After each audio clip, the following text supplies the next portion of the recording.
ایک مرتبہ کی بات ہے کہ ایک وزیر زراعت اور عام پاشی کسی گاؤں کے دورے پر تھے. گاؤں گئے تو وہاں پر کسانوں کا ایک وفد آیا ان سے ملنے کے لیے.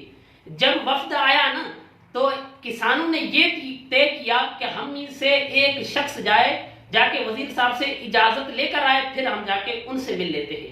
اللہ اکبر. وہ گیا، ایک شخص گیا، اس نے دروازہ کھٹکھٹایا، وزیر صاحب نے اندر آنے کی اجازت دی. جب بندہ اندر گیا اور وزیر صاحب کچھ پڑھ رہے تھے، جب انہوں نے گردن اٹھائی اور اس نے کہا کہ تمہاری کشت زار پر امسال تقاطر امطار ہوا کہ نہیں. وہ بندہ جھٹ سے باہر آ گیا اور کہنے لگا لوگوں کو، جو دوسرے کسان تھے، جو اس کے وفد کے رفقا تھے، ساتھی تھے، ان کے پاس آیا اور کہنے لگا کہ وزیر صاحب تلاوت کر رہے ہیں.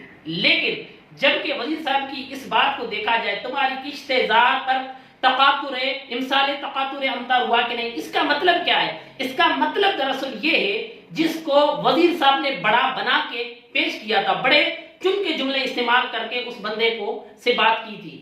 لیکن اس کا مطلب یہ ہے کہ اس سال تمہاری کھیتی پر بارش ہوئی کہ نہیں ہوئی. لیکن اس بندے نے جب یہ چنے ہوئے الفاظ سنے تو وہ باہر گیا، باہر والے وفد سے کہنے لگا کہ وزیر صاحب تلاوت کر رہے. اس کا نقصان کیا ہوا؟ جب ہی تو کہتے ہیں کہ کلیم الناس علی قدر عقولہم، لوگوں کی عقلوں کے مطابق گفتگو کی جائے. اگر وہ وزیر صاحب اپنی علمیت کی دھاگ نہیں بٹھاتے تو اس بندے کو بات سمجھ میں آ جاتی. ناظرین کرام، ہم سب کو اس بات کے اندر کیا سمجھ میں آئی؟